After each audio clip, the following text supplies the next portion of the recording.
In the glittering courts of ancient Egypt, some pets were more than companions. They were symbols of divine power. In the Pharaohs' ponds lurked an animal so unpredictable it could crush bone with a single snap. And yet, it was adored. This royal pet wouldn't just be a symbol of wealth.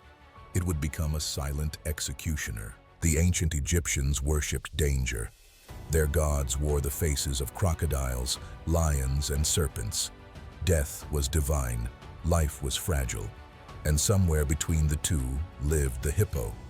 Taweret, the hippo goddess, stood guard over pregnant women and children. Her massive form promised protection. Yet across the pantheon lurked Seth, god of chaos, who also took the hippo's shape when violence called. The same creature that blessed births could bring destruction with equal ease. Egyptian artists carved hippos into temple walls and tomb chambers. They molded them from blue faience, eyes painted wide with kohl. They were warnings wrapped in reverence, sacred beasts that demanded respect through fear. The Nile teemed with wild hippos then. River trade meant navigating around their territories. Fishermen learned the hard way, which bends in the water belonged to the hippos. Those who forgot rarely lived to share their mistake. Royal menageries became symbols of power across the ancient world. Lions prowled in Babylon, tigers paced in Indian palaces. Egypt's pharaohs went further. They brought the Nile's most dangerous resident into their own backyards. The logistics alone should have been warning enough. Adult hippos weigh 4 tons. They eat 80 pounds of vegetation daily. Their skin secretes a red, oily substance that looks like blood in certain light. Everything about them screamed danger. The palace builders constructed elaborate pools with stone barriers, multiple drainage systems. They designed these enclosures like fortresses. The hippo pools became tourist attractions for visiting dignitaries. Foreign rulers would tour the gardens, marveling at Egypt's audacity. Some called it impressive. Others whispered about Egyptian madness behind closed doors. Royal feasts featured the hippos as living entertainment. Guests dined on terraces overlooking the pools. They watched massive shapes glide beneath the surface while they ate. Conversation often died when those shapes surfaced. But there was a problem. The hippo was never truly tamed. The palace gardens sprawled across acres of manicured paradise. Date palms cast shadows over marble walkways. Lotus blossoms floated in reflecting pools designed to mirror the stars. At the center of this, Eden sat, the crown jewel, a complex of interconnected ponds that housed the pharaoh's most prized possession. Morning feeding rituals became grand ceremonies. Slaves arrived at dawn carrying woven baskets overflowing with fresh reeds, sweet grasses, and ripe melons. They approached the water's edge like priests approaching an altar. The hippos would surface slowly, massive heads breaking the water with barely a splash. Their small ears would twitch forward, ancient eyes tracking every movement on dry land. Servants learned to toss the food and retreat quickly. Those who lingered sometimes discovered why their predecessors had mysteriously disappeared.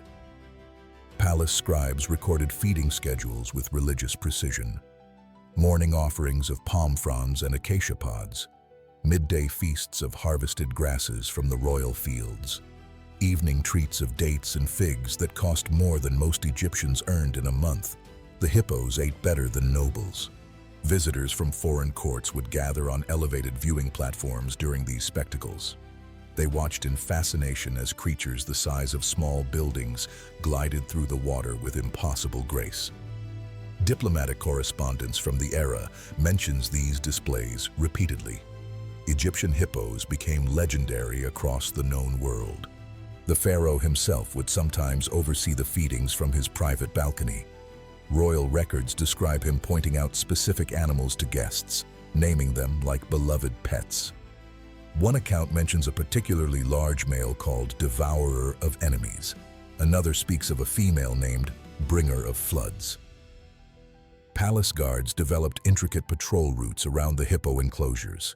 They carried spears and nets, though what good these would do against 4 tons of charging muscle remained unclear. Smart guards learned to watch the water constantly. Maintenance crews worked in groups of 6 or more. They cleaned filtration systems and repaired stone channels while colleagues kept watch. Even then, accidents happened. A missing tool might be found days later, crushed beyond recognition at the bottom of a pool. Its owner would simply vanish from palace records. The pharaoh's favorite hippo was about to make history, for all the wrong reasons. The warning signs had been there from the beginning. Servants working the hippo pools developed a peculiar way of moving, never turning their backs to the water, always keeping escape routes mapped in their minds. They spoke in whispers near the enclosures, as if loud voices might wake something better left sleeping. Ancient Egyptian medical papyri describe treatments for water beast wounds, infections that festered like crocodile bites, trauma that shattered bones like sledgehammer blows. These texts appear with increasing frequency during periods when pharaohs maintained hippo collections. Palace architects began modifying the hippo enclosures, adding higher barriers and deeper buffer zones. Emergency drainage systems allowed rapid water removal during maintenance incidents. The fact that such systems became necessary tells its own story, and yet the pharaoh's fascination only grew stronger. The festival of inundation came as it always did, drowning the palace in ceremony and gold. Nobles draped in finest linen gathered around the hippo pools as priests prepared to honor Taweret, the protective goddess who ensured the Nile's life-giving floods. Kayem-Waset, the pharaoh's most trusted advisor, had overseen these ceremonies for 7 years. He knew every ritual, every prayer, every moment when sacred oils would be poured into the blessed waters. The hippos had always remained calm during previous festivals, seemingly mesmerized by the chanting and incense smoke. This year felt different from the moment morning prayers began. The largest male, the one palace servants whispered about in darkened corridors, surfaced repeatedly throughout the early rituals. His massive head would emerge near the ceremonial platform, black eyes fixed on the humans above, before sinking back into the depths. The afternoon ceremony required Kayem-Waset to wade knee-deep into the sacred pool. Ancient tradition demanded the pharaoh's representative enter the waters to receive Tawaret's blessing directly. 7 years of performing this ritual had bred confidence that bordered on carelessness. Witnesses later described the attack in hushed tones that would echo through palace halls for generations. Kayem-Waset had just lifted the ceremonial cup filled with Nile water when something grabbed his legs from below. The cup shattered against marble steps as he disappeared beneath the surface without a sound. The water erupted in violent chaos. Massive coils of hippo muscle thrashed just below the surface, occasionally breaking through in flashes of gray hide and ivory tusks. Red began to cloud the sacred pool, mixing with scattered lotus petals and golden ceremonial oils. Palace guards threw spears from the shore, but their bronze points couldn't penetrate the thick hide rolling through bloodied water. The beast had dragged its victim to the deepest part of the pool, where shadows made it impossible to see the final moments of struggle. When the water finally stilled, only silence remained. The hippo floated motionless in the center of the pool, pieces of fine linen drifting around its scarred head like funeral shrouds. Kayem-Waset's body was never recovered. The gathered nobles fled in horror, abandoning sacred vessels and ceremonial robes in their panic to escape the cursed pools. Within hours, whispers spread through every corner of the palace. The gods had sent a message written in blood and terror. High Priest Amenemheb seized the moment with political precision. He declared the attack a divine test, a sign that the pharaoh's power had grown so great it threatened the cosmic order. The hippo had delivered judgment from Taweret herself. Other priests pushed different interpretations. Perhaps Seth, the chaos god, had possessed the beast to punish some hidden transgression. Maybe Kayem-Waset had harbored treasonous thoughts that only divine eyes could detect. The attack became a theological battleground, fought over a trusted advisor's mangled corpse. Palace servants began refusing duties near the hippo pools entirely.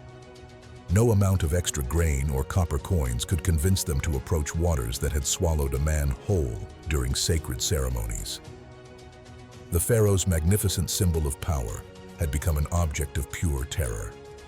Foreign dignitaries who witnessed the attack returned to their kingdoms with stories that grew more horrific in each retelling. Egypt's royal hippos transformed from impressive curiosities into legendary monsters. Diplomatic marriages were quietly postponed. Trade negotiations stalled as partners questioned Egyptian judgment. The blood-stained pool remained untouched for weeks after the attack. Palace staff claimed they couldn't drain water blessed by Tauret's violent intervention. In truth, nobody dared approach closely enough to operate the mechanisms. The hippo continued to surface near the ceremonial platform, as if guarding the site of its victory. Even the pharaoh began to understand that some symbols of power carried prices too steep to pay. The palace transformed overnight. Servants who once proudly wore assignments to the royal menageries now begged for kitchen duty or stable work. The hippo pools, once destinations for impressed foreign delegations, became forbidden zones that even palace guards approached with visible reluctance. Workers began draining the blood-stained ceremonial pool under heavy military escort. The process took 3 days. Nobody would work alone near water that had claimed the pharaoh's most trusted advisor. When they reached the bottom, they discovered fragments that officially never made it into palace records. The surviving hippos were relocated to more distant enclosures, farther from the main palace complex. The pharaoh's scribes carefully documented this as an enhancement to royal hospitality, not an admission of defeat. Temple architects redesigned the new enclosures with higher walls and deeper barriers. Viewing platforms moved back 20 cubits from the water's edge. Feeding procedures changed from intimate ceremonies to long-distance operations using poles and pulleys. Every modification whispered the same message. These creatures could no longer be trusted in close proximity to human life. The Festival of Inundation was moved to a different location the following year. Temple records cite improvements to ceremonial facilities as the reason, but everyone understood the truth. No priest would wade into hippo-blessed waters again, no matter how ancient the tradition. Other royal menageries across the ancient world began reconsidering their own dangerous collections. Babylon's lion keepers requested stronger cages after hearing Egyptian horror stories.